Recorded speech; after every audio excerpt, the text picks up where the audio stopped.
고로새서 3장 8절에서 12절까지는 그러나 이제 스스로 버리십시오라고 합니다. 누구든지 낡고 모양이 없어진 옷을 버리듯이 락습을 깨끗이 버리고 건면하고 있습니다.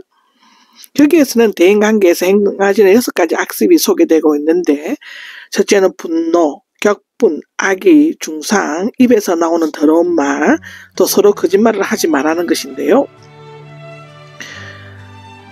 내 자신에게 거짓말을 하지 말라. 거짓말을 하는 자는 그 자신만은 자신의 거짓말을 믿게 될 것이라는 것을 암시합니다. 옛사람은 사람을 속일 수 있어도 하나님을 속일 수 없다는 사실을 알지 못했기 때문에 서로 속이고 거짓말을 하려고 하는 것이죠. 그리스도인이 악한 행실을 버리고 거짓말을 하지 말아야 하는 이유는 첫째로는 옛사람을 그의 악한 행실과 함께 깨어버리고, 둘째는 새 사람을 입었기 때문입니다. 여기에서 벗어버리고와 함께 그리스도와 연합된 결정적인 순간에 일어난 사건임을 나타냅니다. 이 세 사람은 새롭게 되어져 갑니다인데, 새 사람을 입은 그리스도인들은 에 대한 설명으로서 옷을 입은 것에 대한 비유적 표현을 계속하고 있는 것이죠. 새 사람이라는 것은 새롭게 하심을 받고 거듭나고 성결함을 받은 자이고 그리스도 예수 안에서 새로운 피조물이라는 것입니다. 여기에서 창조하신 분의 형상은 하나님께서 사람을 재창조하셔서 새롭게 하신 것을 나타내며 하나님의 형상대로 창조되었지만, 그리스도인이 버려야 할 옛사람인 아담과는 다른 새 사람은 하나님의 형상을 닮아가며 참된 지식, 즉 그리스도에 의해 참된 하나님 지식에 이르기까지 새롭게 되어져 간다는 것입니다. 말하자면 하나님께서 새롭게 하시는 목적은 새 사람은 하나님의 형상을 따라 지으심을 받아 도덕적으로, 지적으로 하나님을 닮았으므로 믿는 자들로 하여금 그리스도와 같게 하기 위함이라는 것입니다. 새롭게 되어져 갑니다는 현재형으로 새 사람은 새롭게 되어가는 과정이 단번에 실현되는 것이 아니라 계속적으로 반복되는 것을 나타내는 것이죠. 여기에는 이라고 11절에 시작을 하는데요. 그리스도를 믿어 거듭나는 옛 사람을 버리고 새 사람을 입은 상태를 말하죠. 그리스도 안에 있는 세 사람의 공동체에서는 인종이나 계급, 문화 등의 차별은 일체 존재하지 않습니다. 로마서 1장 14절, 갈라디아서 3장 28절에 나오죠. 그 이유는 그리스도 안에서 새롭게 된 자들은 옛사람들과 달리 한 성령으로 세례를 받아 한 몸을 이룬 자들이기 때문이라는 것이고요. 고린도전서 12장 13절에 나옵니다. 첫째는 헬라인이나 유대인, 민족적 인종적 차별이며, 유대인들은 병적인 선민을 가지고 모든 이방인들을 멸시하고 정죄하였습니다. 할례를 받은 사람이나 할례를 받지 않는 사람이 나오는데, 종교적 차별이나 유대인들은 할례가 아브라함과 그 자손에게서 선택된 표징으로 준 종교적 특권이라고 주장을 했습니다. 세 번째로는 야만인이나 수구디아인인데 문화적 차별이며, 당시 헬라인이나 로마인들은 자신들의 문화를 알지 못하는 사람을 야만인이라고 불렀습니다. 수구디아인은 흑해 주변에 살던 유목민으로서 매우 거칠고 천박해서 제하의 야만인으로 여겨졌다는데요.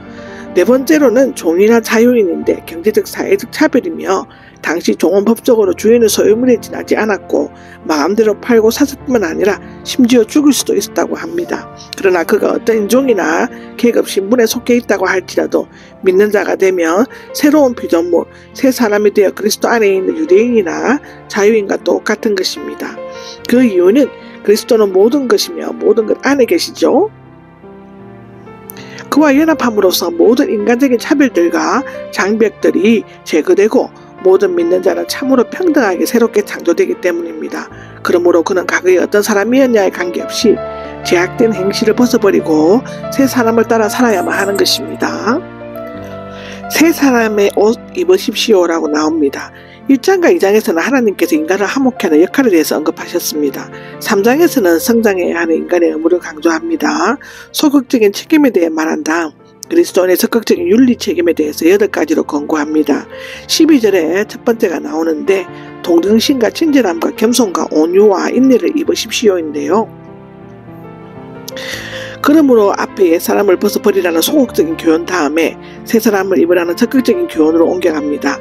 믿는 자들은 하나님께 선택된 거룩하고 사랑받는 사람답게 새로운 덕목으로 옷을 입어야 한다는 것입니다. 여기에서 앞에 6가지 악행, 중 5가지가 열거되고 있습니다. 이 동정심이라는 것은 마음에서 우러나오는 부드럽고 자비로운 마음인데요. 특히 가난하거나 고난을 당한 사람에 대해서 너그러운 동정심을 말하는 것입니다. 여기 친절은 하나님의 인자하심 또는 그리스도인이 약한 자, 괴로워하는 자, 비천한 자에게 제해야 할 자비 등을 말하는 것입니다. 고린도서 6장 6절, 에베소서 2장 7절에도 나옵니다. 이 겸손에 나오는데요. 하나님과 사람에 대해 낮은 자세를 취해 섬기는 것을 말하죠. 온유는 다른 사람에 대해 낮은 자세를 취하는 것으로 특히 약한 자를 대할 때 요구되는 덕목입니다. 인내는 성령의 열매로서 도전에 직면해서도 중상모략을 견디고 보복하지 않으면서 계속적으로 자신을 억누르는 것을 의미한다고 합니다. 쉬운 것이 아니죠. 서로 참고 서로 용서해 주십시오가 나오는데요. 앞절의 온유와 인내를 더욱 강화시킵니다. 누군가가 다른 사람에게 불평할 일, 즉 책망하거나 허물 잡을 만한 잘못이 있다고 할지라도 서로 참고 서로 용서해 주십시오라는 것인데요. 주님께서는 70번씩 7번까지도 형제를 용서하라고 마태복음 18장 22절에 말씀하셨습니다. 주님의 용서와 우리의 용서를 연관시키는 것은 우리의 관심을 주기도로 향하게 한다는 것입니다. 마태복음 6장 12절, 누가복음 11장 4절에 기록되어져 있습니다. 이 모든 것 위에 사랑을 더하십시오라고 14절에 나오죠. 모든 덕목은 사랑으로 더 씌워져야만 한다는 것입니다.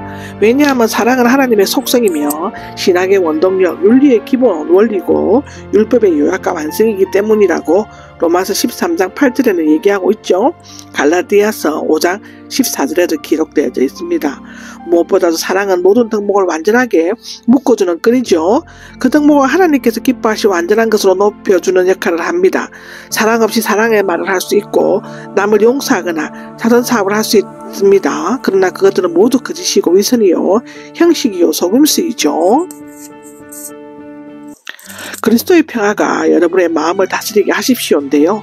그리스도는 성육신 하실 때 천사들로부터 땅에는 평화라는 누가복음 2장 14절이라는 찬양을 받으신 평화의 왕으로서 하나님과 사람, 사람과 사람 사이에 평화를 이루죠.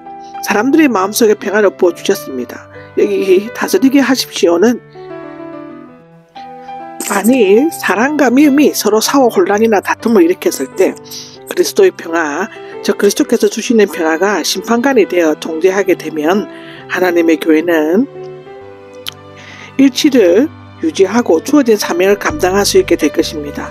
그리스도인이 그리스도를 머리로 삼은 몸으로 부르심을 받은 것은 하나님과 평화를 이룸으로써 그리스도의 평화를 소유하게 한 지체된 성도들 사이에 그 평화를 이루도록 하기 위함입니다. 감사를 드리십시오는 17절에도 반복되고 있죠. 그리스도의 말씀이 풍성히 머물게 하십시오라고 하는데요. 그리스도의 말씀은 이곳에만 있습니다. 대부분 하나님의 말씀으로 표현되는데 그리스도께서 하신 말씀 또는 그리스도에 관한 말씀, 곧 복음, 성경을 가리킨다고 볼 수 있습니다.